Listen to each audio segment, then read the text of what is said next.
This hearing of the U.S. Senate Caucus on international narcotics control will come to order. The foreign terrorist organization known as Hezbollah has posed a significant threat to U.S. national security and to our ally, Israel, since it emerged from the violence of the Lebanese civil war.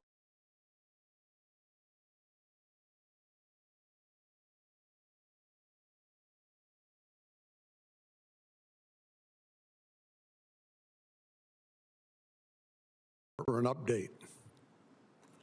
Much has happened in the intervening decade, and now it's time to revisit our inquiry into this proxy of the world's #1 state sponsor of terrorism and its entanglement with Latin American cartels.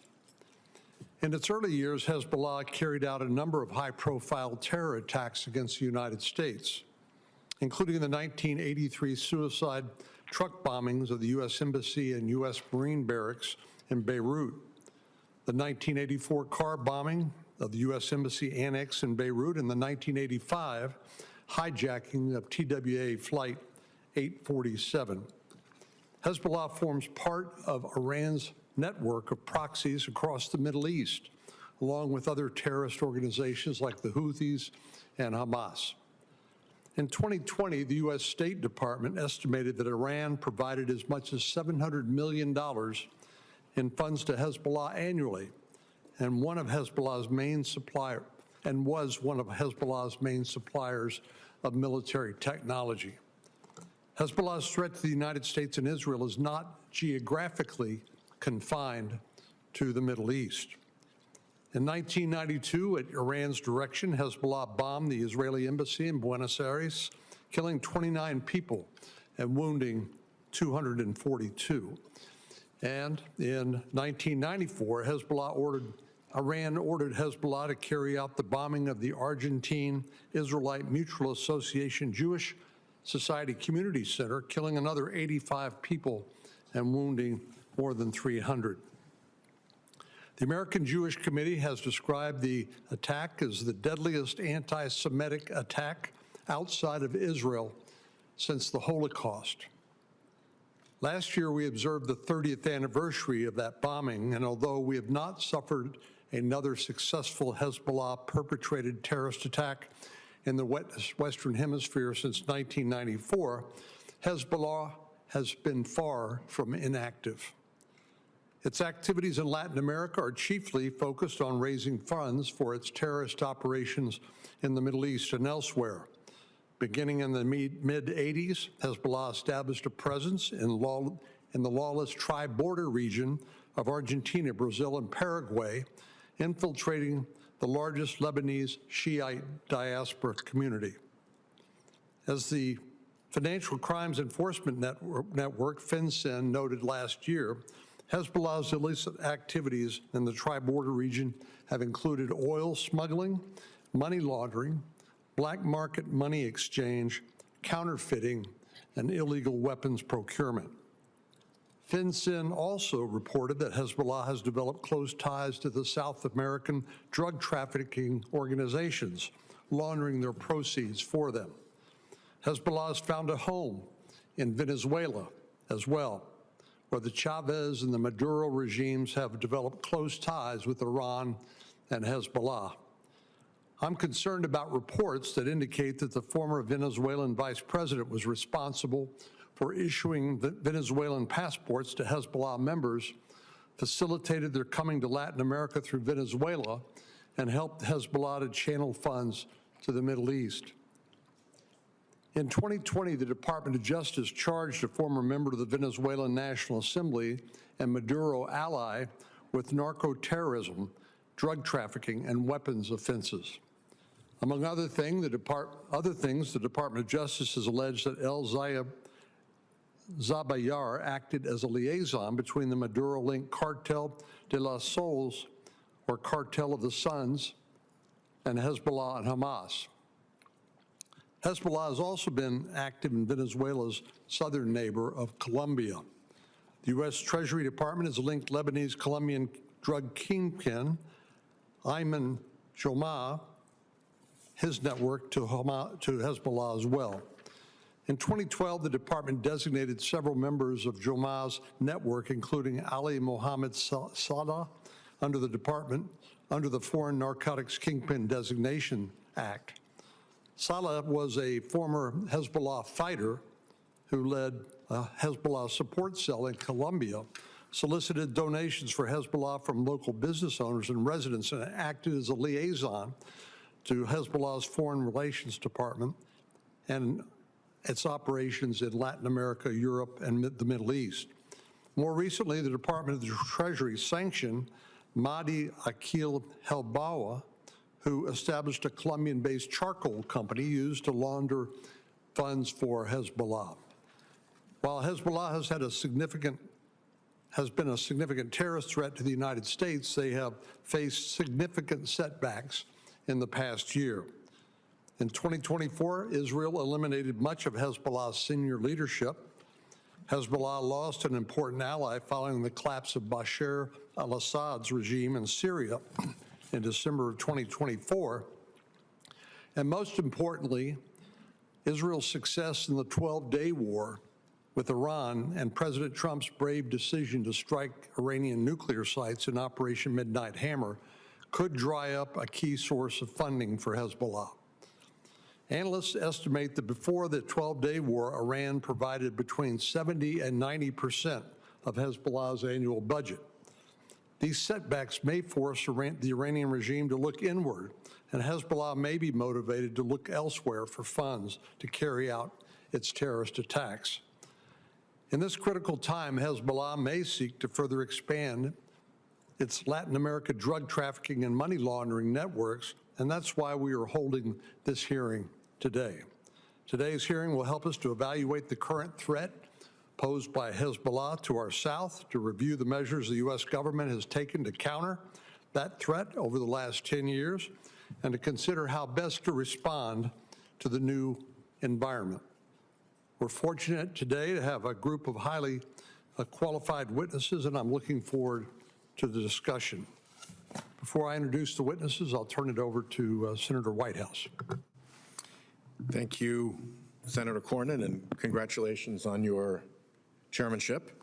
I look forward to working with you in this caucus's long bipartisan tradition. To our new caucus member, Senator Marino, welcome. And to all of our returning caucus members, I welcome them back. We have long known that Hezbollah is one of Iran's tools to destabilize and terrorize the Middle East. Until 2023, about 70% of Hezbollah's finances came from Iran. Hezbollah held up its side of the transaction. For instance, the day after tomorrow, we mark the 42nd anniversary of the 1983 Beirut barracks bombing, in which 9 Rhode Islanders lost their lives, alongside 232 additional service members. Over the last several decades, Iran's proxy Hezbollah has repeatedly terrorized Israel and aided and abetted Bashar al-Assad as he jailed, gassed, and murdered innocent Syrians. Over the last 2 years, both Iran and Hezbollah have suffered significant setbacks. Iran is now looking more inward, and Hezbollah is cash-starved. If we target Hezbollah's financing, we can deny them the opportunity to rebuild. So, where will Hezbollah look for money?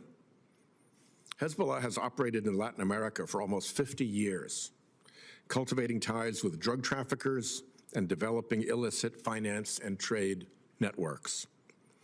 Modern drug cartels and terrorist groups run more like Fortune 500 conglomerates than street gangs. For nearly 50 years, we focused on drug distribution networks because the product is contraband, the cases are easy once the drugs are found, and everyone gets to take a well-earned photo with piles of drugs and weapons and cash taken off the streets. I've done that myself. But that approach alone hasn't been much of a solution. According to the CDC, over 110,000 Americans died of overdoses in 2023. 404 of them were Rhode Islanders. While 2024 data suggest a decline, the death toll is still far, far too high. If we want to be serious about fighting the drug traffickers behind American deaths, we must strike their financial networks. And when we do, it is greatly to our advantage because much of the world's evil is enabled by this shadow transnational financial network. The U.S. and our allies have failed to target this international financial underworld adequately. Globally, less than 1% of illicit financial flows are confiscated each year, according to the United Nations. At one of our hearings last year, a retired DEA agent told us fewer resources are dedicated to money laundering investigations today than 20 years ago. We can and must turn that trend around. Drug traffickers, kleptocrats, terrorists, and Hezbollah rely on opaque free trade zones and transparency gaps in trade data to move contraband, hide ill-gotten gains, and finance evil. The Clean FTZ Act I co-lead with Senator Cassidy would enhance oversight of foreign free trade zones, like those located in the tri-border area of South America, where Hezbollah and drug traffickers are known to operate. Likewise, our Manifest Modernization Act would shine a light on opaque import records to help law enforcement take down these bad actors. Unfortunately, terrorist and cartel financiers run illicit financial operations in the United States. In 2021, then Treasury Secretary Yellen said, "There's a good argument that the best place to hide and launder ill-gotten gains is actually the United States." By tolerating this financial netherworld, the U.S. provides aid and comfort to our worst enemies. The U.S. has allowed cartels, terrorists, rogue states, Chinese money laundering organizations, and foreign oligarchs to use phony U.S. shell corporations in their illicit schemes. These anonymous companies may exist only on paper, but they enable deadly threats to Americans' lives and security. Last year, a prominent Hezbollah money trafficker pled guilty to conspiring to violate U.S. sanctions by covertly transferring hundreds of thousands of dollars to Lebanon from U.S. businesses he secretly owned. This is just one example, a tiny tip of an enormous iceberg. Time and time again, we've seen those seeking to harm the U.S. using opaque American corporate structures, our own laws and legal structures, to cover their tracks and evade accountability. I worked with former Chair Grassley in the first Trump administration to pass the Bipartisan Corporate Transparency Act, which identifies who is behind anonymous corporations used in criminal schemes. But Treasury Secretary Besson suspended enforcement of the law for all entities formed in the United States, in other words, 99% of the entities covered by the law, which willfully blinds law enforcement investigators who are looking into our country's most dangerous threats. Treasury must reverse course and fully implement the CTA as envisioned by Congress. Treasury should also close money laundering vulnerabilities in the investment and residential real estate sectors by implementing the rules that were finalized last year. The individuals servicing this corrupt and covert trade should be held accountable for giving that aid and comfort to our enemies. Finally, Treasury, DOJ, FinCEN, and other federal agencies on the front lines fighting against financial crime and corruption need more resources. We should work in a bipartisan way to make sure they have those resources and that those resources are not diverted to other priorities. With that, I yield back to Chairman Cornyn. Thank you. I'll now introduce the witnesses. First is Dr. Matthew Levitt, the former Wexler Senior Fellow at the Washington Institute for Near East Policy and the Director of the Reinhard Program on Counterterrorism and Intelligence. Dr. Levitt served as Deputy Assistant Secretary for Intelligence and Analysis at the U.S. Department of the Treasury from 2005 to 2007. From 2008 through 2009, he served as a State Department counterterrorism advisor to the Special Envoy for Middle East Regional Security, General James L. Jones. Dr. Levitt's a graduate of Yeshiva University and the Tufts University Fletcher School of Law and Diplomacy. Ambassador Nathan Sales is a distinguished fellow with the Atlantic Council's Middle East programs. He served as acting Undersecretary for State for Civilian Security, Democracy, and Human Rights from 2017 to 2021, and currently serves as Ambassador at Large and Coordinator for Counterterrorism. In that role, he launched the Western Hemisphere Counterterrorism Ministerial and has led diplomatic efforts to persuade a dozen key partners in Europe and the Western Hemisphere to designate Hezbollah as a terrorist organization in its entirety. Ambassador Sales has also held senior leadership roles in the Department of Homeland Security and the U.S. Department of Justice. Dr. Sales is a graduate of Miami University and Oxford, Ohio, and Duke Law School. He clerked for the Honorable David B. Sintel of the U.S. Court of Appeals for the D.C. Circuit. Marshall Billingsley is a senior fellow at the Hudson Institute, focusing on illicit finances and arms control. He's held senior government roles, including a special presidential envoy for arms control at the State Department and Assistant Secretary for Terrorist Financing at Treasury, where he led global anti-illicit finance efforts and chaired the Financial Action Task Force. He's also served in leadership roles at the Department of Defense, NATO, and the Senate Foreign Relations Committee. Mr. Billingsley holds degrees from Dartmouth and Tufts and has received multiple distinguished public service awards. Robert F. Clifford is president of Robert Clifford Consulting, advising on international law enforcement and intelligence. He served as mission advisor for the U.S. Justice Department programs in Somalia and Ukraine and is active in countering Hezbollah and Iranian-backed groups in Latin America. Retired after a 24-year career in the FBI, he specialized in international terrorism and led a landmark operation dismantling a Hezbollah cell. A former U.S. Navy surface warfare officer, Mr. Clifford holds a master's degree from USC and a project management certificate from Georgetown. What we'll do now is we will proceed with the witnesses' statements, and if you all will hold those to 5 minutes, we'll then have plenty of opportunity to ask questions and further elucidate your comments. So at this point, Dr. Levitt, we'll turn to you.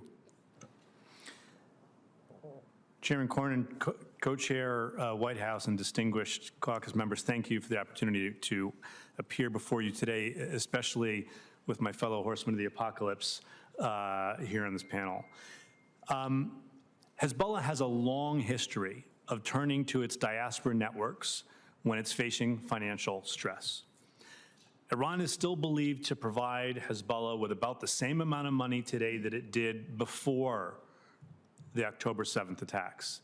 But that is not enough money to do what it needs to do today, and Iran is having a much harder time getting that money to Hezbollah in a timely manner.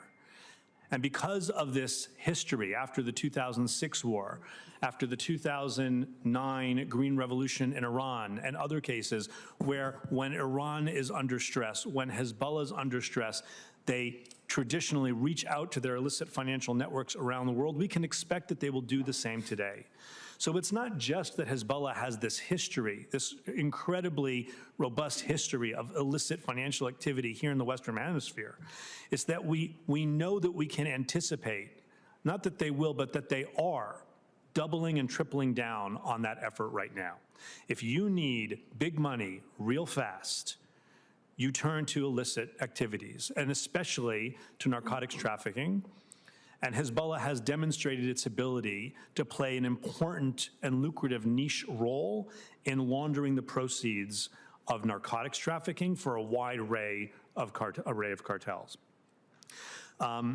There are several reasons why Hezbollah is facing a financial crunch, one of which is they've lost Syria in the axis of resistance.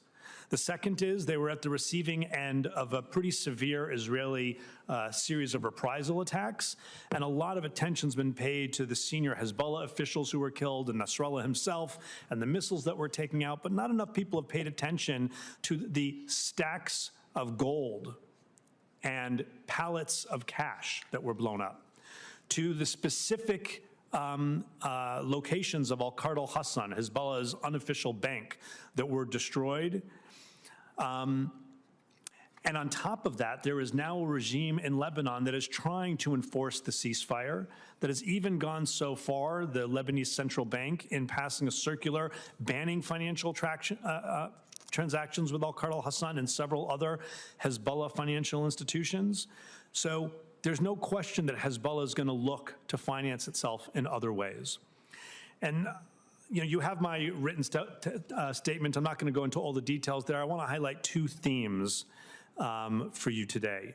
The first is that this is not only an effort that is important in terms of countering the financing of Hezbollah, because over and over and over again, we see very important Venn diagram overlap between Hezbollah's illicit financial networks and activities and their operational activities.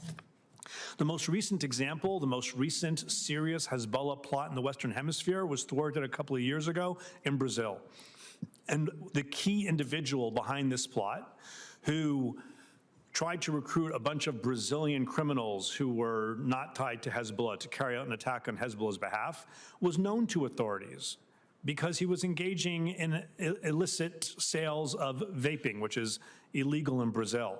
But it was seen as just a small-scale fraud case, maybe tied to Hezbollah. It really didn't get any significant attention till foreign intelligence services, including the FBI, came and told the Brazilians, look, you have an actual plot going on here, and it got tied back to this guy they'd already looked at and knew of in terms of his illicit financial conduct. That happens over and over again. Senator Cornyn mentioned one case that involves Amir Mohammed Akil Reda, who was recently, about a year or so ago, designated by Treasury, actually first outed in a publication from the Washington Institute for Near East Policy. He was tied to Salman al-Reda, who was involved in the 1992 bombing of the Israeli embassy in Buenos Aires, the 1994 bombing of the Amia Jewish Community Center, and has since risen in the ranks of Hezbollah and is overseeing Hezbollah activities in the Western Hemisphere. He is tied to this same illicit financial network. And so I applaud FinCEN issuing advisories on Hamas and Hezbollah financing, but there's a lot more we have to do, and I applaud the effort to look in particular at free trade zones. And let me finish with this. This is an issue that I've been banging on the head for years, only because as someone who looks at Hezbollah, not someone who starts looking at free trade zones, Hezbollah has just hopped from free trade zone to free trade zone throughout the world, but especially in Latin America. You tell me a free trade zone, I'll tell you at least one Hezbollah case there. And I'll tell you one anecdote and finish with this. Had the opportunity to participate in a conference that the U.S. government was participating in. I was out of government service at the time on Hezbollah activity in the Western Hemisphere in a country in Latin America that will remain unnamed. And half the morning, U.S. and local and other law enforcement officers briefed about cases that they had in a particular and very, very large free trade zone in Latin America. And then there was a break, and the head of that free trade zone, who hadn't been there all morning listening to these lectures, shows up just to give his speech and leaves. And his speech is basically, I'm very proud to say, there is no criminal activity of any kind in this free trade zone. We have never had a case of a terrorist in this free trade zone. We just had all morning of his agents, FBI, DHS. There's a lot more attention that has to be paid here in a holistic way, and I think that the bill that has been tabled here is a very strong step forward, and I thank you for your attention to that matter and to this matter overall today. Thank you for the opportunity to be here. Thank you, Dr. Levitt. Ambassador Sales. Thank you, Chairman Cornyn, Co-Chair Whitehouse, and members of the caucus. It's a real pleasure to be here with you today to talk about this important issue. Hezbollah, of course, is a Lebanese terrorist group, but it's not just a Lebanese terrorist group. It's a global threat, plotting attacks around the world on behalf of its patron, the Iranian regime. And it's not just a terrorist group. It's also, in a meaningful sense, a drug cartel, trafficking narcotics here in our own backyard to finance its bloody agenda around the world. Today, you'll hear from others who will describe in detail Hezbollah's drug running. I'd like to focus on the policy questions. What more can be done to cut off the flow of drug money to Hezbollah and more broadly starve it of resources? But first, let me say a few words about the scope of the problem.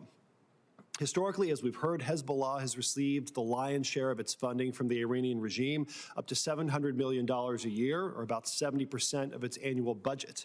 But it also raises substantial sums from the drug trade.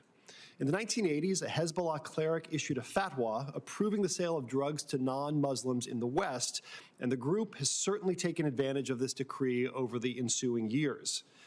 Former senior DEA official Michael Braun estimates that Hezbollah has trafficked as much as $200 million worth of cocaine every month. In 2008, the United States and Colombia uncovered a massive cocaine smuggling ring led by a Hezbollah figure named Shekri Harb. His nickname, fittingly, was Taliban. Harb was allowed to launder money and import drugs freely into Lebanon as long as he paid Hezbollah a 12% tax on his proceeds. Today, Hezbollah traffics narcotics through criminal networks active in the tri-border area of Argentina, Brazil, and Paraguay. It's particularly involved in the sale of so-called black cocaine. That's cocaine that's been formed into briquettes resembling charcoal in order to evade detection. Hezbollah, as we all know, is also active in Venezuela, which, under the Maduro dictatorship, has become a key enabler of the group's malign activity in our region. So what do we do about it? At least 5 things. First, sanctions. More countries in Latin America need to designate Hezbollah in its entirety as a terrorist organization. Not just its so-called military wing, all of it. During the first Trump administration, 5 Latin American countries did exactly that: Argentina, Colombia, Guatemala, Honduras, and Paraguay. Brazil, in particular, would be a welcome addition to the list, and so would Mexico. It's important to emphasize that this step wouldn't just be an altruistic favor to the United States. It's in these countries' own interest to do so. According to a recent RAND study, the Latin countries that sanctioned Hezbollah during the first term have generally seen a drop in activity by the terror group. By contrast, Hezbollah has been more active in the countries in the region that haven't designated it. Second, sanctions are only meaningful if they're implemented effectively. Countries will need to enact and enforce comprehensive laws and regulations on countering the financing of terrorism to drive Hezbollah out of their financial networks. Third, we should resuscitate the 3+1 framework, a cooperation mechanism for the tri-border area countries and the United States. Not only, as we've heard, does Hezbollah use the loosely regulated TBA to raise money, it's also planned terrorist attacks there, including the 1994 attack on the Amia Jewish Community Center in Buenos Aires. Fourth, beyond the TBA, we should intensify information sharing and law enforcement cooperation more generally. And fifth, we must improve border security. Hezbollah financiers and operatives have long sought access to the United States. The FBI arrested 128 Hezbollah figures in the United States between 1997 and 2020. And we know that other Iran-backed terrorists likewise have planned attacks on American soil, including a 2011 assassination plot against the Saudi ambassador in Washington, and more recent plots against former senior Trump administration officials.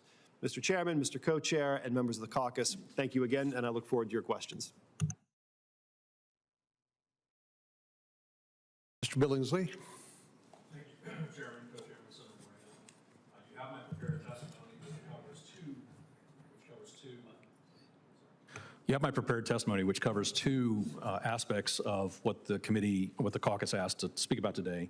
I'll focus on the second aspect primarily, which is the role of Venezuela now as central, as the most important facilitator for Hezbollah in Latin America. It didn't start that way. In the 1980s, 1990s, what Hezbollah did was principally move into Colombia as the jurisdiction by which they either obtained legitimate or illegitimate fraudulent paperwork in order to facilitate their movement undetected or uninspected around the region. In fact, one of the main perpetrators of the Amia bombing, which is still the most deadly terrorist attack in Latin America to this date, held a fraudulently obtained Colombian citizenship. So Colombia was the logistics hub at the time. And then they moved into the tri-border area where they engaged in a variety of money laundering schemes. They were not initially into the drug trade, but pretty quickly they moved in that direction. So for instance, if you talk to Paraguayan authorities today, they're very, very concerned about Bolivian origin cocaine still being processed into black cocaine masked as charcoal briquettes. But they also moved into the drug trade in force with the FARC in the late 90s, early 2000s. And that brought them into contact with the drug traffickers on the Venezuelan side of the border. When the Department of Defense shifted focus in Colombia from eradicating coca to arming, training, equipping the Colombian Special Forces to go after the FARC, it inevitably pushed the drug trade across the border into Venezuela, and of course, Hugo Chavez was more than willing to accommodate. And the Hezbollah operatives who were next to this trade, involved in this trade, Chakri has been mentioned, there are many others, they followed suit. And they began setting up shop in Venezuela. In fact, as the Treasury began to move after certain of these individuals, for instance, we designated Ali Mohammed Saleh as a narcotics kingpin in 2011, and then we went after his brother in 2012 and designated both of them as terrorist financiers.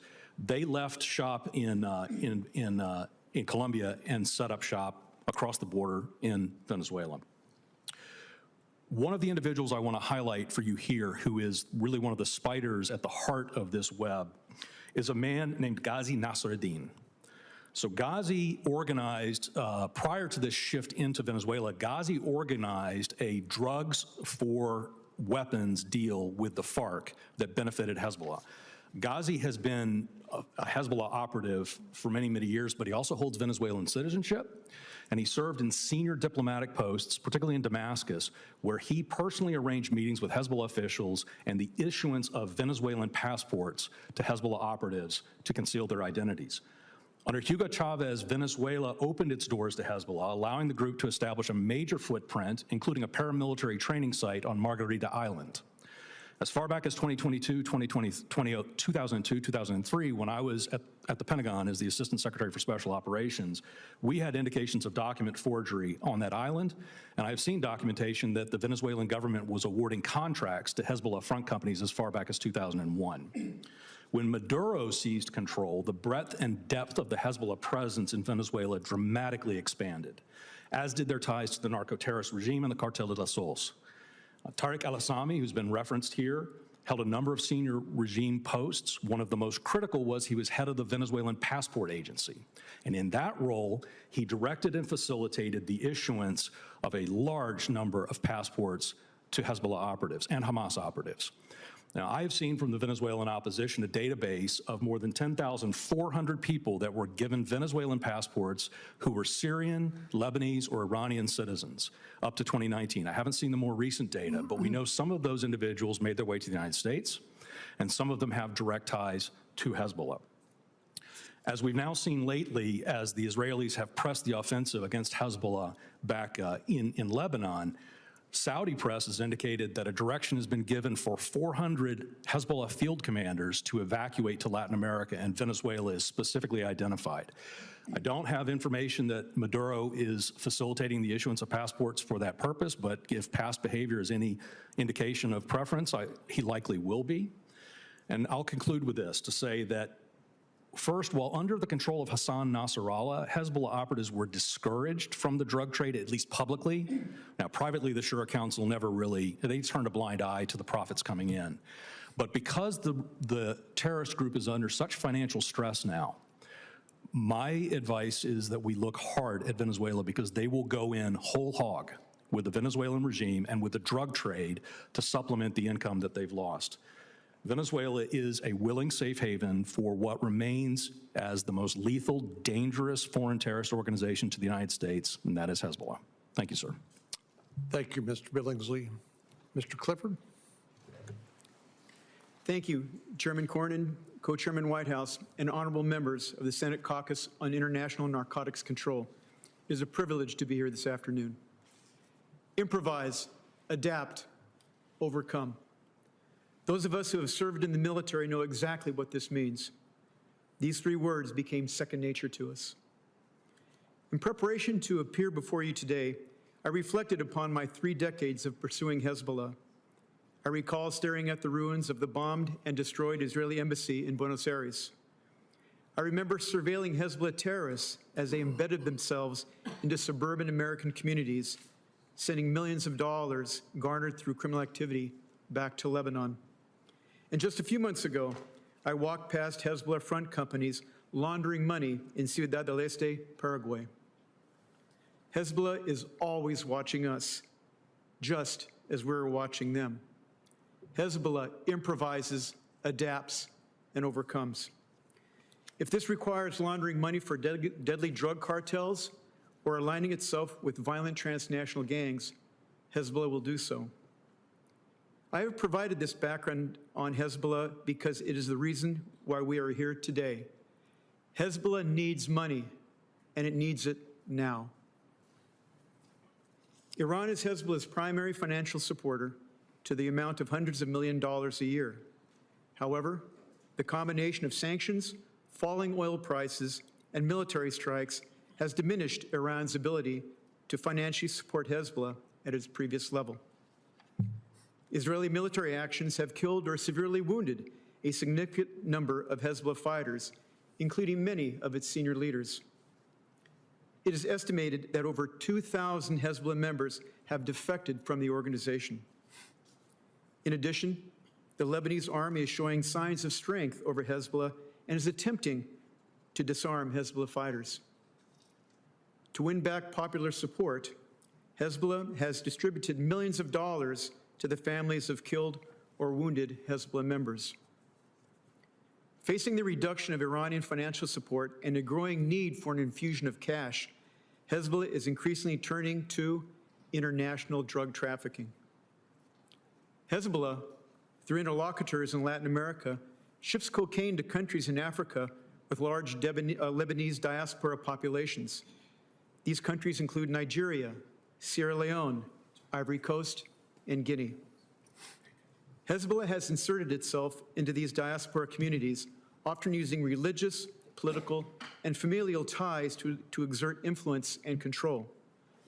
These communities are then pressured to allow Hezbollah to operate its drug trafficking shipments without impediment. From these countries, Hezbollah will traffic cocaine into northern Africa and then deep into Europe. Hezbollah is weakened, and perhaps at no time in its violent history has it faced such a challenge to survive. But there should be no doubt, Hezbollah is evolving to not only survive, but to emerge even stronger, especially in our own hemisphere. One thing is certain, Hezbollah will improvise, adapt, and overcome. Strengthening law enforcement operations against Hezbollah's criminal activity will necessarily degrade its terrorism capabilities. 3 recommendations to further weaken Hezbollah include: 1, encourage nations around the world to designate Hezbollah as a terrorist organization. For many countries, this designation will unlock multiple investigative and prosecutorial capabilities. Currently, the only countries in Latin America that have designated Hezbollah as a terrorist organization are Argentina, Colombia, Guatemala, Honduras, and Paraguay. 2, support the expansion of international training opportunities. The crime-terror nexus of Hezbollah is underappreciated in many parts of the world, but especially in Latin America. International drug trafficking fits squarely into this. And finally, support the establishment of multinational and regional information fusion centers. Another timeless military maxim is, intelligence drives operations.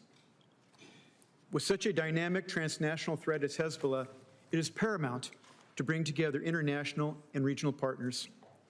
I believe we have a unique opportunity to further erode Hezbollah's proven terrorist capabilities and global reach. A focused international campaign to dismantle Hezbollah's criminal infrastructure will deal a heavy blow to a very capable but weakened Hezbollah. Thank you for the honor of appearing before you today. I look forward to responding to any questions you may have. Thank you, Mr. Clifford, and thanks to each of you for your outstanding presentation. I know we have questions for you, but we also have a vote going on the floor of the Senate. So what I'd like to do is just hit a pause here for the next 10, hopefully no more minutes than that, and then we'll come back and we'll engage on questions. If you'll please be patient with us, that's the way I'd like to handle it. Thank you.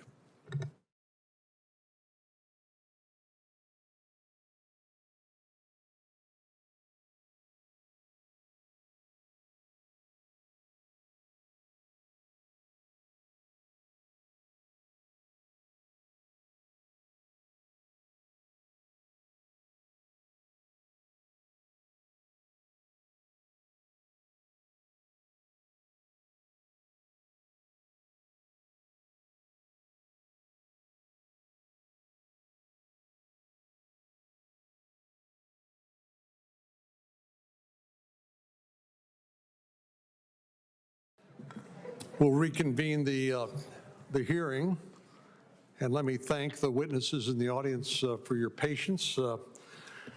We get paid to vote, so we better go vote when the opportunity presents itself. But I want to thank all the panel for your opening statements, and I know there are a lot of questions.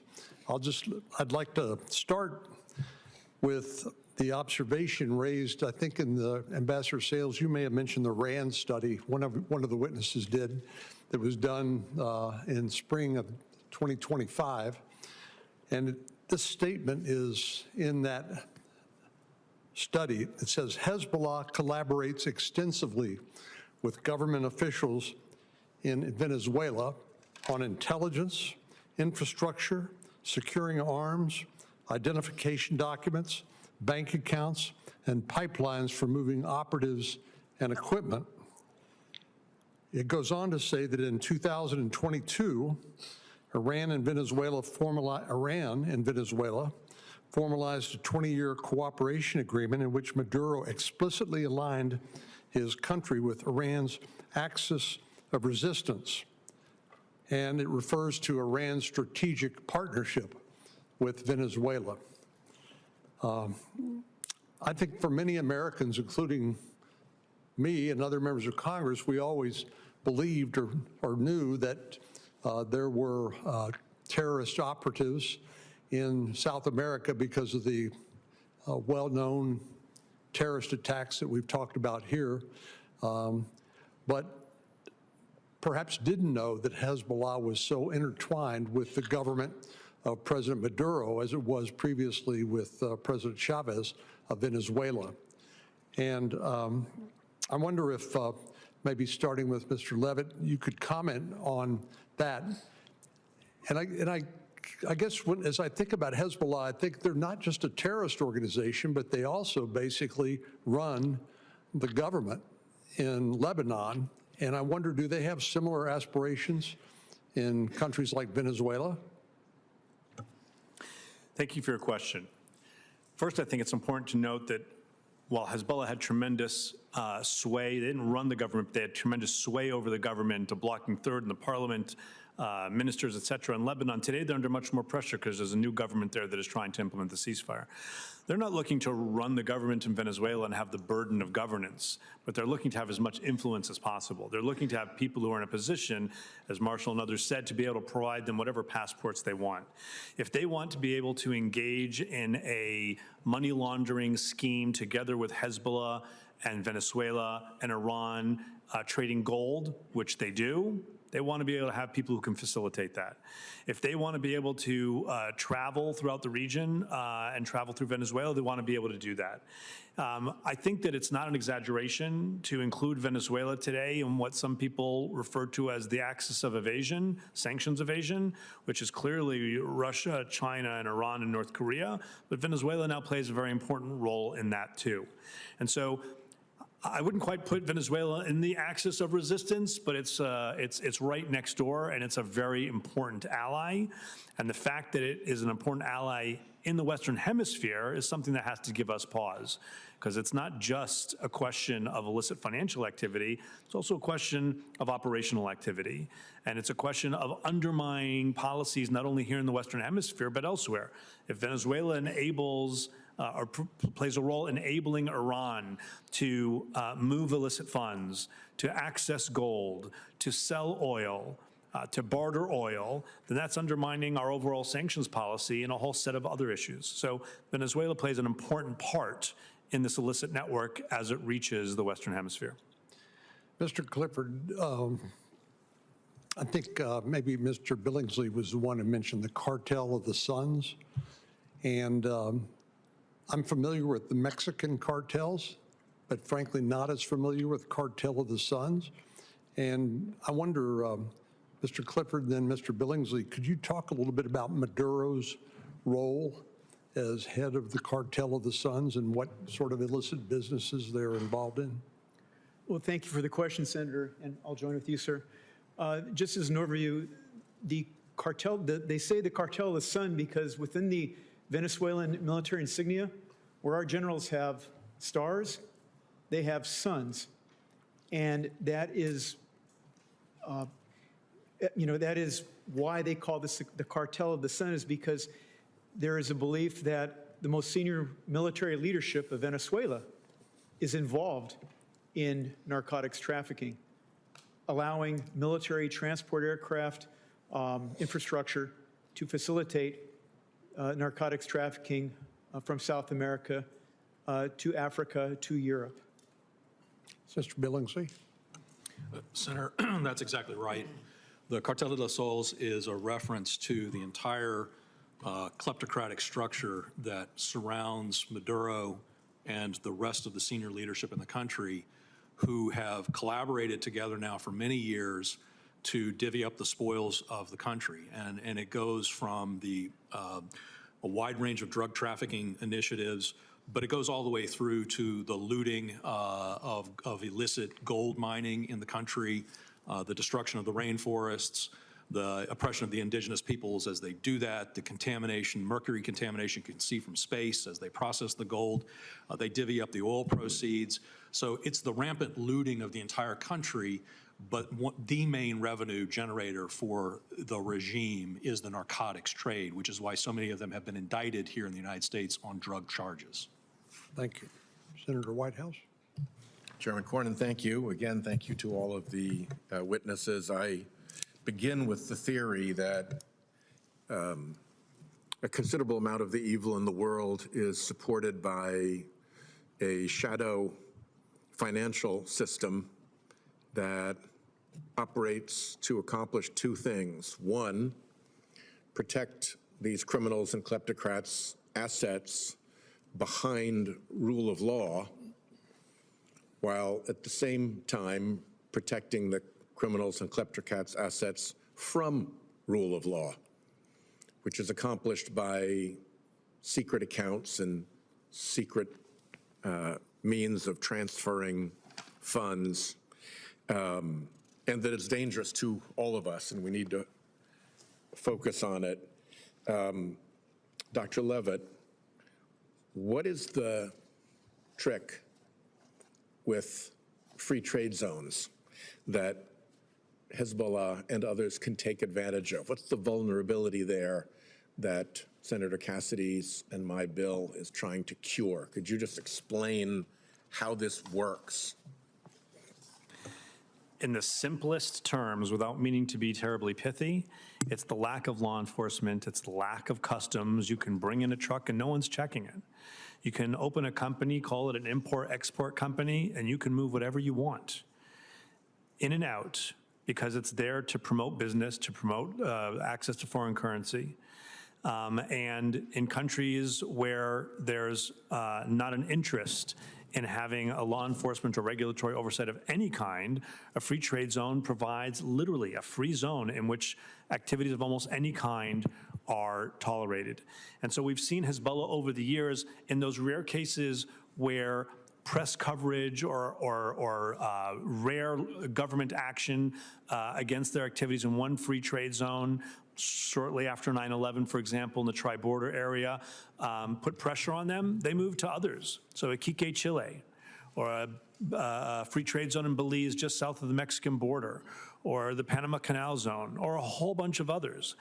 But the Chileans, for example, they watched, they documented Asad Barakat and members of his clan just move or expand in some cases, in other cases actually move their import-export companies to Iquique and just opened it all up. Now, to their credit, they were on top of it, and it's well documented in the Chilean intelligence reports that have since been declassified.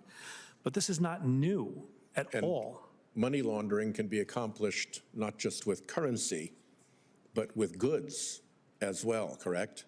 Trade-based So money laundering. money laundering is an important part of solving this problem. Yes, sorry for interrupting, sir.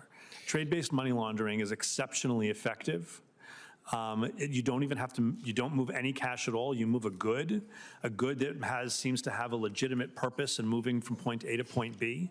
And then you're able to either sell that good or use it yourself. If it's a foodstuffs, you can give it to your people. It's a very effective way to move value, and it's one that Hezbollah has used many, many times over the years and continues to use today. Particularly if the pricing of the transited good does not reflect market value. You can under-invoice it, you can over-invoice it. There's lots of ways to make money on the laundering process as well. Mr. Billingsley, first of all, thank you for your work on getting through to beneficial ownership. Let me put my letter to the Treasury Secretary into the record requesting that he step up to the responsibilities of the our Corporate Transparency Act. Can you give some examples of how an American shell corporation has been used to advance the interests of foreign criminal or strategic adversaries? Senator, without getting into the particulars of the arguments over the beneficial ownership registry, I will say I very quickly registered my LLC with FinCEN when it was required.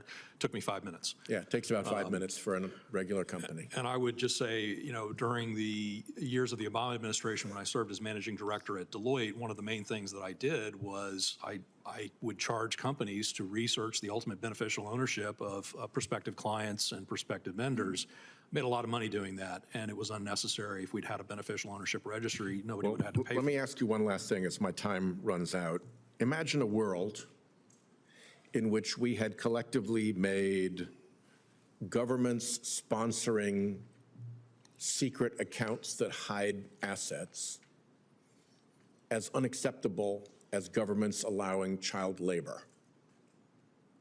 What would the security and law enforcement consequences of a world like that be for the average American? The opacity of shell corporations. Now, there are some cases where shell corporations are legitimate for tax optimization reasons and so on. But the opacity that comes in a jurisdiction which does not have a beneficial ownership registry, in my view, poses a significant threat. We have seen so many cases, including here in the United States, where, let's just take the Venezuelans, where so many of the regime officials created shell companies here to hold real estate, to hold planes, to hold, you know, all kinds of tangible property. You know, having been president of the Financial Action Task Force, which is the global anti-money laundering watchdog during the Trump administration, the principle of having a beneficial ownership registry is a global standard. Now, we here in the United States have a number of offsetting capabilities that other countries don't have that ameliorates that and allows our law enforcement to continue to function without such a registry. But there is no question that the lack of transparency in corporate structures is a threat to our national security. Thank you. Mr. Moreno. Thank you, Senator Cornyn, for your leadership in this area. It's very important. I know it's important to your state, and nobody cares more about your state than you do. It's impressive, actually, to watch how much you care about Texas. Mr. Clifford, let's start with you. Let's start on the other side of the world. How important was Israel's basically crushing of Hezbollah? How important was that in this conversation when they absolutely annihilated Hezbollah? Thank you, Senator, for your comment. I would submit that the initial killing of Hassan Nasrallah dealt an incredible blow to the morale of Hezbollah, because for years, Hassan Nasrallah operating throughout the world, directing his operatives through the external service organization, just almost operating without impediment. So his killing sent reverberations through. But it wasn't, sorry to interrupt, it wasn't just him, it was the entire leadership structure. Yes, sir, that's Hezbollah, right. right? That's exactly. So in essence, Israel did America a huge favor by taking down this absolute strong terror network. And I say that to you because I see a lot of hand-wringing here about Israel and not supporting Israel, when in reality, that was a key cog in this wheel. Would you agree? Yes or no? I would, Senator. Okay. So let's jump over to you, Mr. I'll just say Marshall, since I can't pronounce your last name. So in Venezuela, is Maduro a legitimately elected leader of a normal government? No, he's not. Would you think it would be wise for the United States government to declare Venezuela a state sponsor of terrorism? I think there's a good argument for that, Senator, but that's a very detailed legal process that Ambassador Sales actually oversaw at the Department of State. But let's be clear, when Maduro stole the election and tried to eliminate the National Assembly, created a rival parliament during the first Trump administration, just for the continued on. Right, but just for the record, he's an indicted drug trafficker, Southern District of New York. So, Mr. Sales, you were name checked. So I'll ask you, do you think it's wise for the United States government to declare Venezuela a state sponsor of terrorism? Two things I'd say in response, Senator Moreno. First of all, I think they clearly meet the legal standard.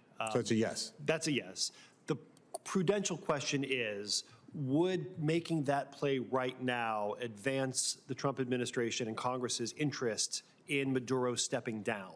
I think that's the end state that the president and the Secretary of State are pursuing. Surrounding Maduro with such overwhelming pressure that the alternative for him is, rather than toughing it out, to step down. Maybe state sponsor of terrorism adds to that pressure. Maybe it's a distraction and it forces him to dig in his heels. I'm not privy to those conversations, so I can't say. But to your broader point, they absolutely meet the standards. How many narco dictators have stepped down in the scheme of history? Well, where you're a ruthless dictator, that you starve your people, you absolutely pillage your country of its resources, and then one day you say, you know what, I'm going to go on vacation to another country. It's a short list, but it's not zero. Right, so it's not reasonable expectation. But Maduro should know his days are numbered. Would you agree? He should know that. Okay, so let's switch over, sadly, to the country where I was born, in Colombia, South America. And Mr. Levitt, I'll ask you, would you agree with me that the current president of Colombia, who will be replaced next year, thank God, is very oddly very pro-Hamas? Why do you think that is? I think it's an issue of his politics. His politics or his pocketbook? Probably his politics. It just plays well for him in the context of the past 2 years and the war and the images people see. My focus on Colombia is less on the politics and more on the tolerance of a significant presence of Hezbollah. And there was a time when the Colombian government was much more active on this, and it is not now. Well, and again, that's happened over the last 4 years under Petro. So the reality is, when you've allowed a Middle East terrorist group to come in, it certainly plays well to be sympathetic to the same cause that they're sympathetic to. Would you not agree? I wouldn't say they let him in. They were there for a long time, and part of the diaspora community. Not at this scale, though. Not at this scale. I don't know that there has been a upscaling of the Hezbollah presence there. It's been there, and in part in some of these free trade zones like Macau. But I do think that prior to this administration in Colombia, there was a much more concerted effort in cooperation with the United States and others, to address the problem in ways that there is not now. And Mr. Sales, real quick, Chairman, if you could indulge me for a few seconds. Let's talk about the border. Have you ever seen a policy more idiotic than allowing our border to be wide open when you had all these terror groups flowing into Central and South America, where you have a convergence of drug trafficking, human trafficking, money laundering, and underlying that, legitimate businesses that actually, to the senator from Rhode Island's point, have the appearance of legitimacy, but can be very competitive because, of course, these illegal funds are flowing down.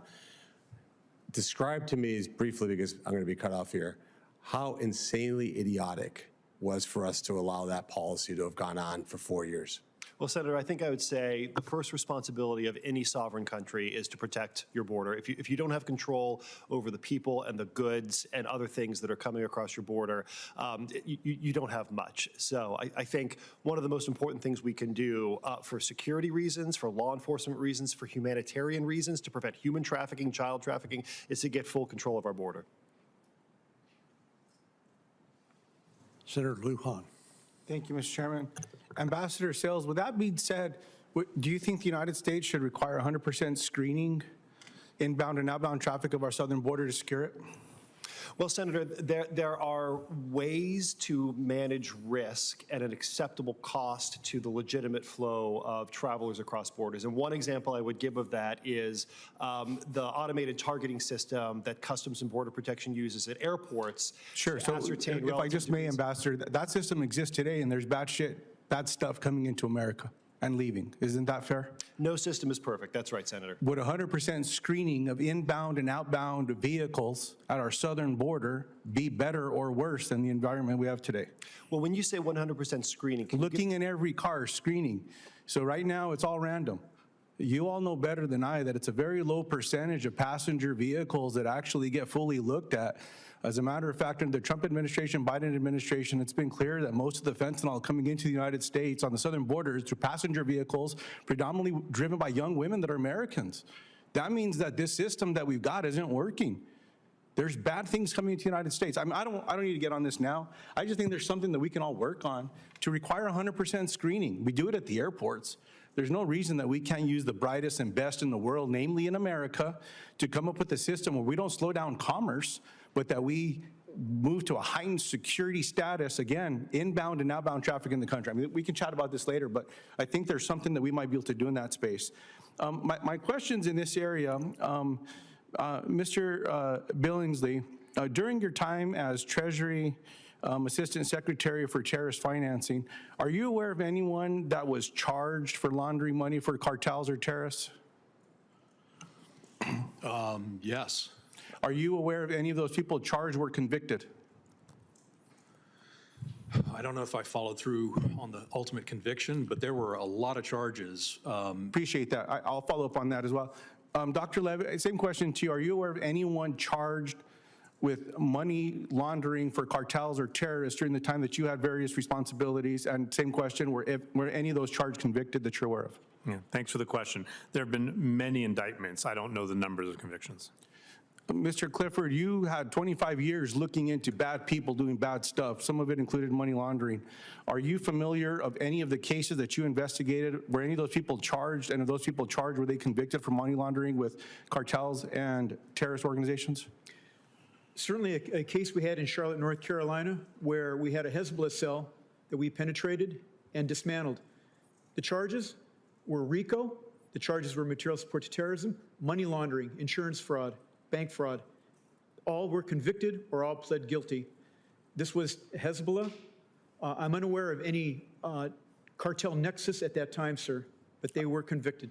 I appreciate it. The only reason I asked that question, Mr. Chairman, is the more that I look into this, it's hard for me to find more convictions when there's charges, because there's people doing great work, like what Mr. Clifford is doing. And every agent that I've spoken to in this space, they do important work.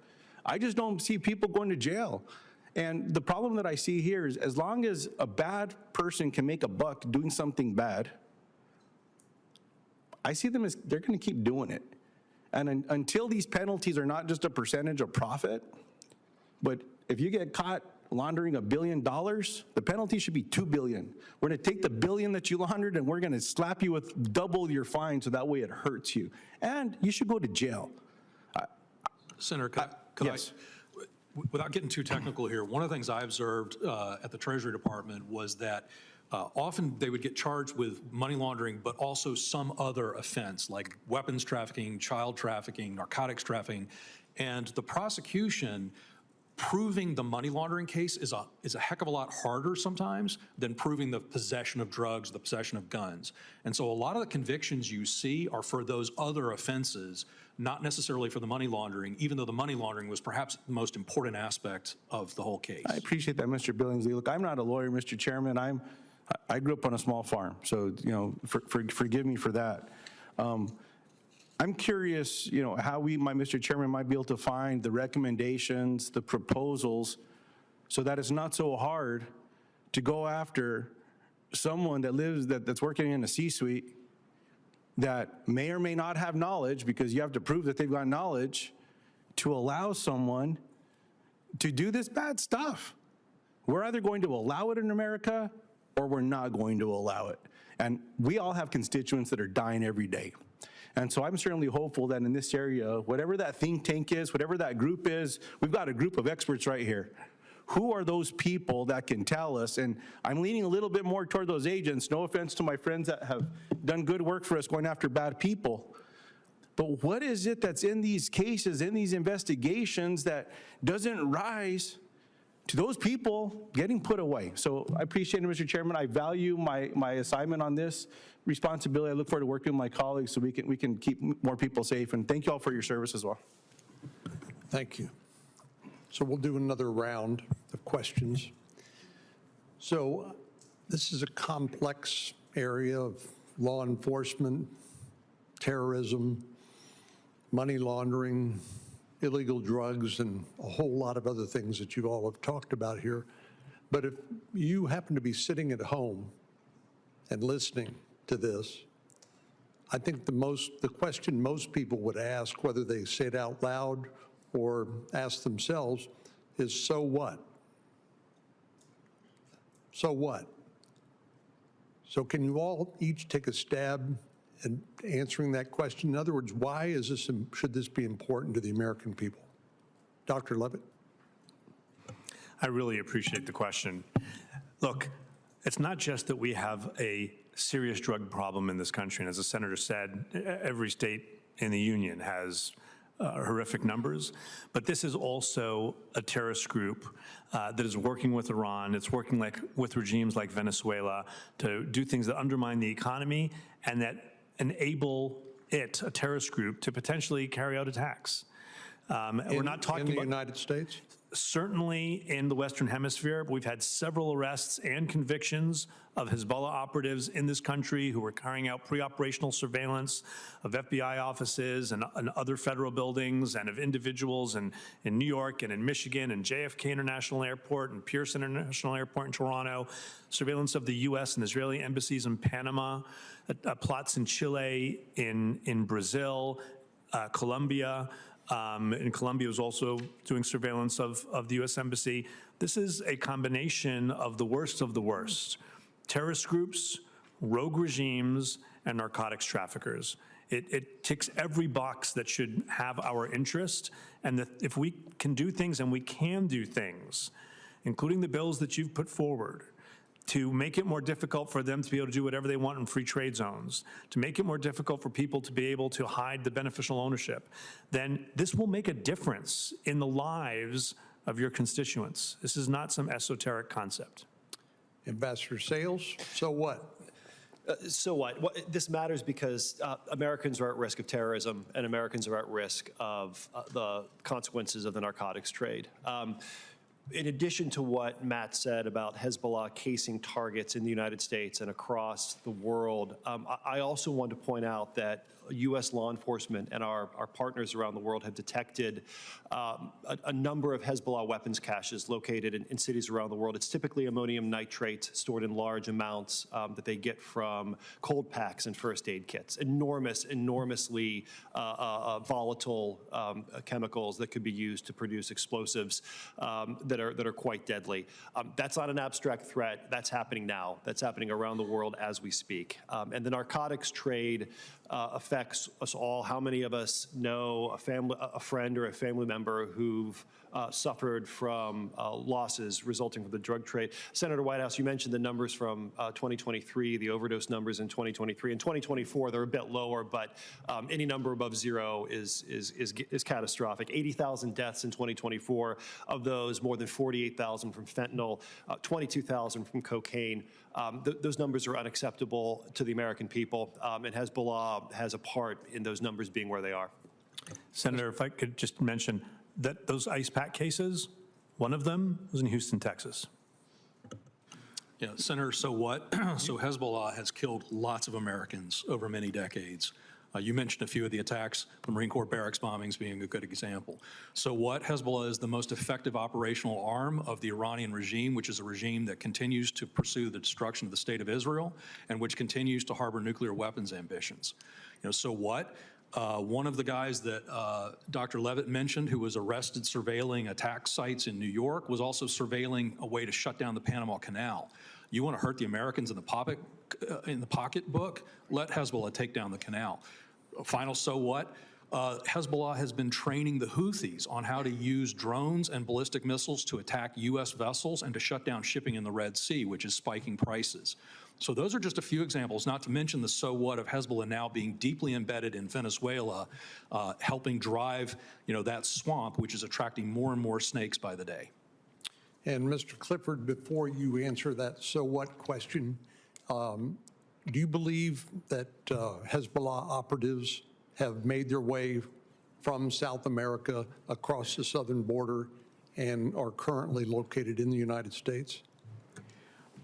I don't have any empirical information at this time to say that, sir. What do you believe? Knowing how Hezbollah operates, it's kind of a two-factor.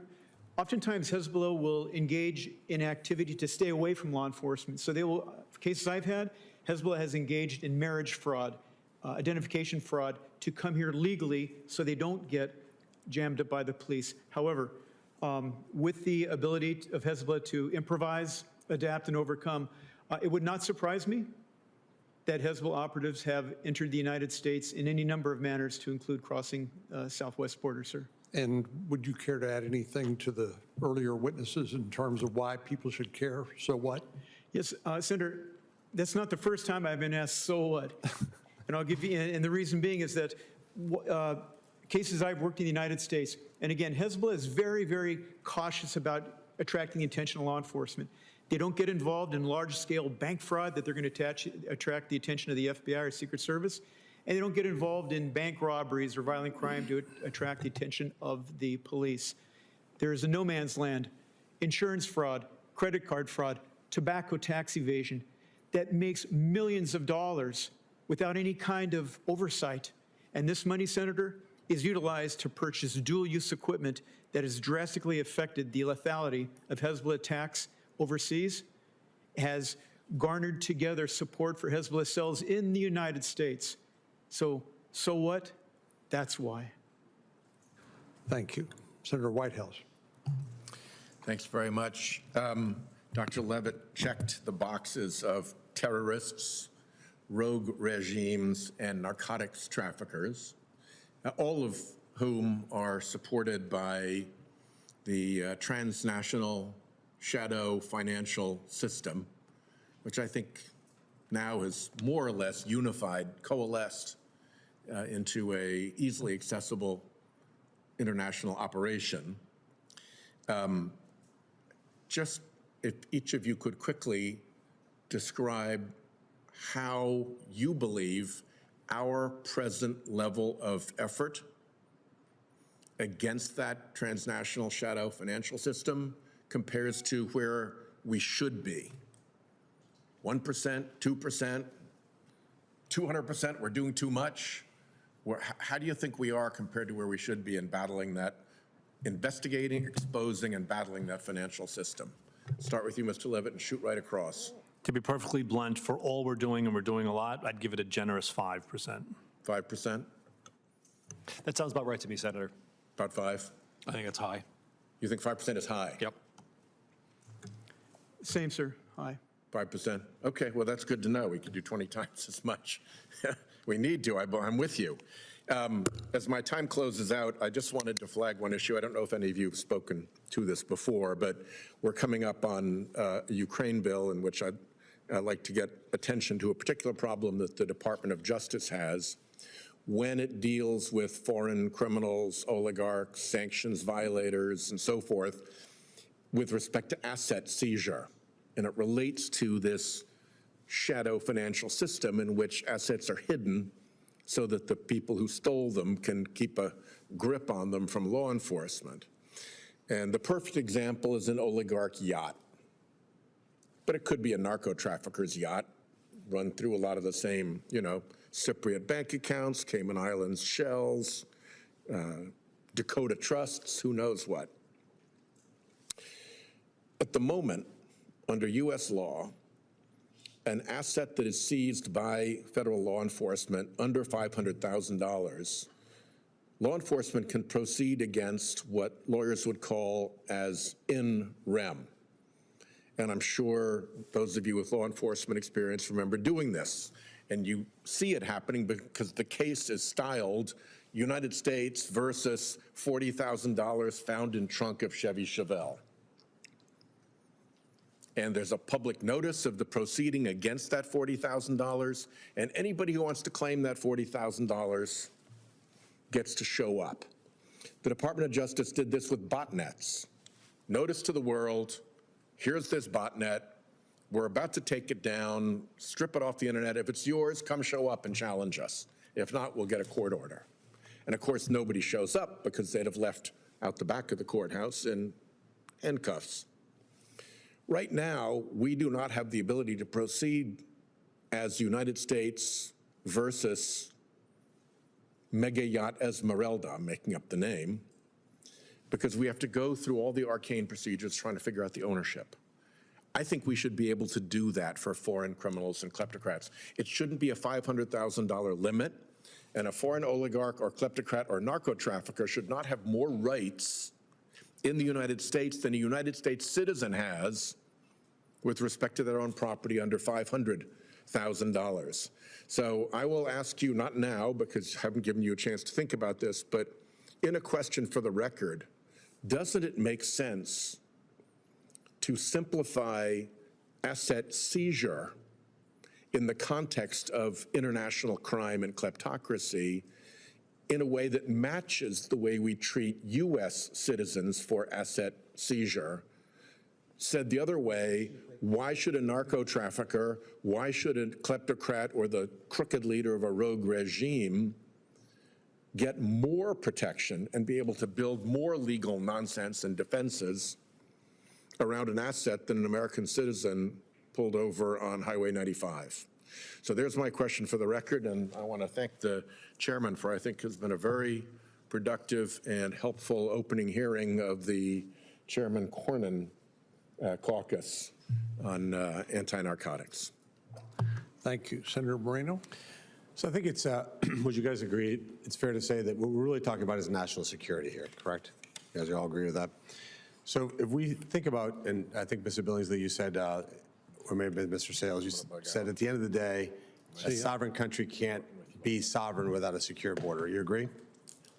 And explain, maybe for the record, how that works, meaning you have legitimate border crossings, which Senator Lujan talked about, and I think he makes points about what we need to do there with better technology. But when you have a surge of migrants through a non-designated port of entry, just explain operation. Maybe Mr. Clifford, I'll ask you to do it. What happens operationally on the border when you have a surge at a non-standard, non-designated port of entry? What happens to the legal port of entry? What happens to the resources there? I'd say, well, thank you, Senator. That's a logistical, organizational question. It's difficult to answer without knowing the specifics of that surge, where it is, what kind of... Well, let's say it's far away in a non-designated port of entry, and you have your two legal port of entries that are doing it. Wouldn't it be common sense to say, hey, we need more resources, and you weaken these two places because you have to surge over here to the place where you have 18,000, 20,000 people crossing claiming falsely asylum. Wouldn't that be accurate? It would be, sir, the judicious use of limited resources going where the threat is the most. Sure. So you said adapt. That's how they've maybe adapted, right? And when you look at a period of time of 4 years where you have 10 million people that came across the border, was that good for national security or bad for national security? Bad for national security, Senator. And so that asks the rest of you, just good or bad, was that good for Hezbollah and for terrorists, or was it bad for them? They're not very good terrorists if they didn't take the opportunity. And it would almost be a malpractice, wouldn't you say, if Hezbollah had this opportunity during this completely open border to put people through, wouldn't you say? I think, Senator, if you talk to HSI, you might find some specific examples of where they did that. It's a real concern, Senator. I don't have the data to back it up. I'm a private citizen who reads the newspaper. I don't get the exquisite reporting anymore, but it's certainly a vulnerability, and terrorists are very good at exploiting vulnerabilities. And maybe, Mr. Levitt, you can answer the question a little bit differently. If you were a Hezbollah terror operative and you were able to surge the border, where would you go in America? Like, where would you pick to go?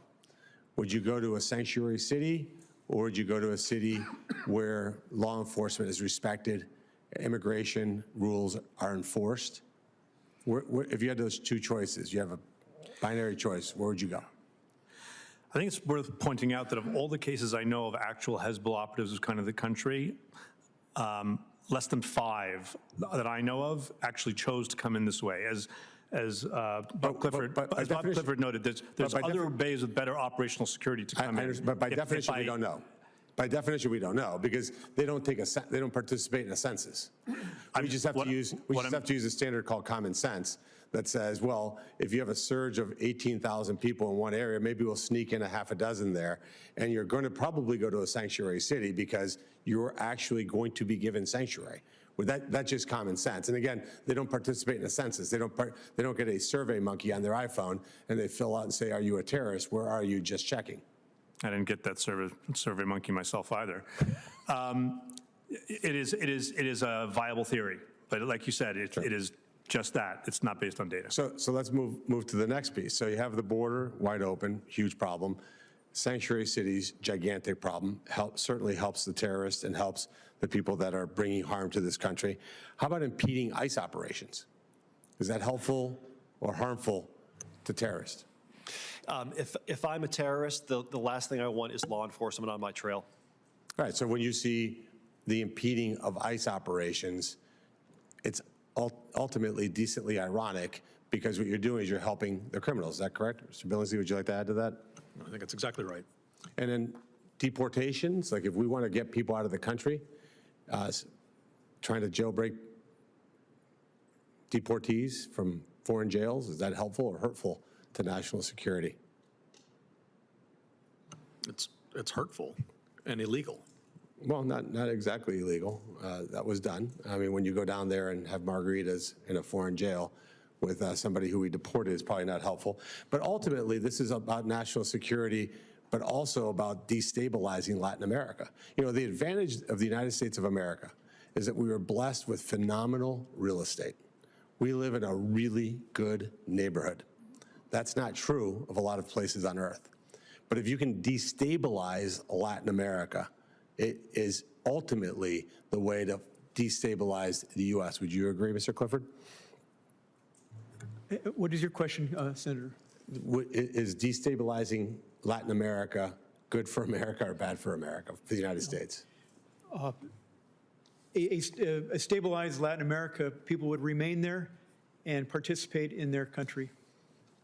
And I think we can summarize this, and I know I'm over time, and thank you again for having this hearing, Senator Cornyn.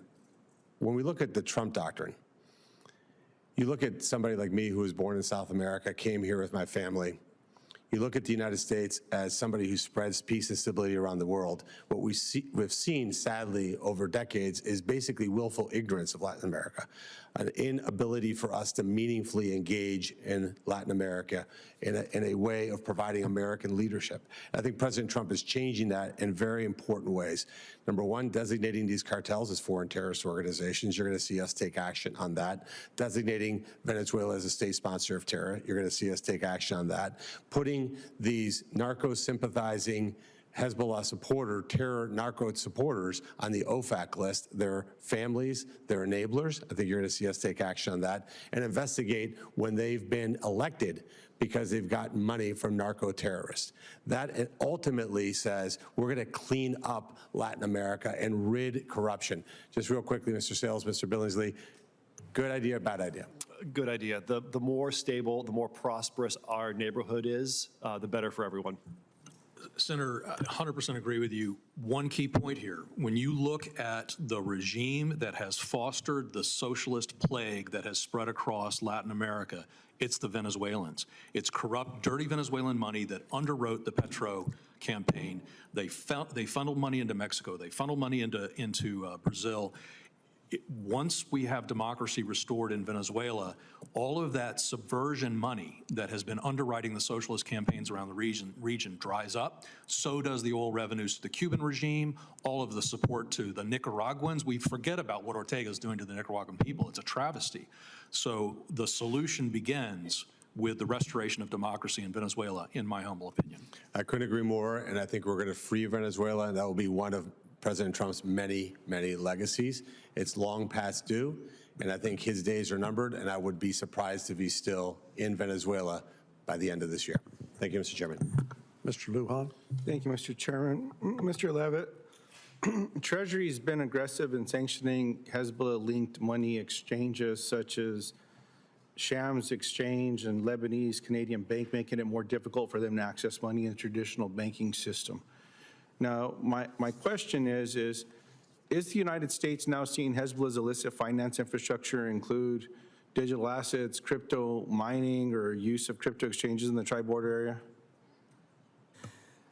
Not only in the tri-border area in Venezuela, we haven't seen huge numbers yet, but I would expect we would see this as a growth area. They'll continue to use those exchange houses, and some of them, including Shams, still exist and still function. In Lebanon, we need Lebanon to take more action, but I do think that the level of illicit financial activity through crypto is only going to increase. And Mr. Billingsley, seeing your reaction there, given the rapid rise of decentralized finance platforms, how would multilateral mechanisms reduce the risk caused by the regulatory gap that allow Hezbollah's financing activities in the region?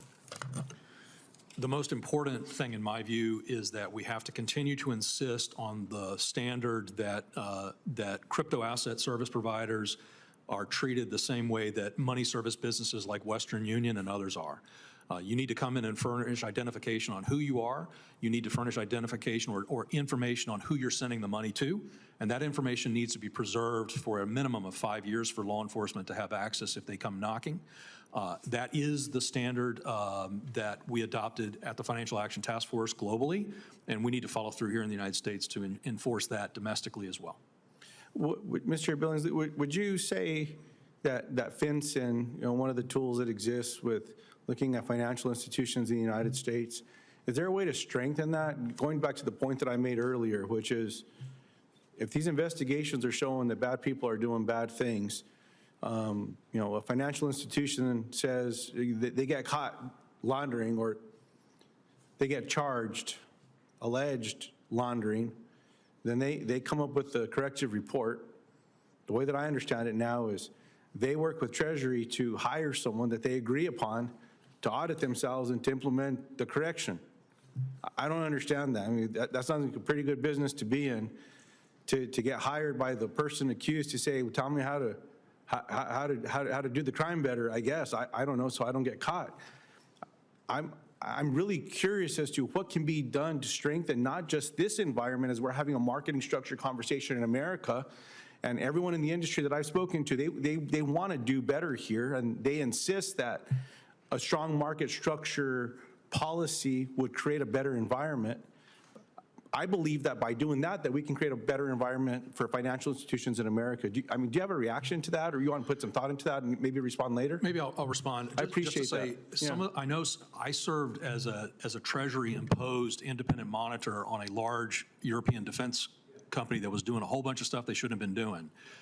And they had to pay for me at Deloitte when I was doing this, but I was not on their payroll, and there was never any doubt as to who I reported to, which was the U.S. government. So some of these independent monitorships, I would say are probably the right way to go, but I'd be happy to talk further with you about that. I appreciate that, Mr. Chairman. Maybe I can get something into the record, but I'd like to do a follow-up in that space and see if there's something that we might be able to find in a bipartisan way that we might be able to find some agreement in this space. I appreciate that.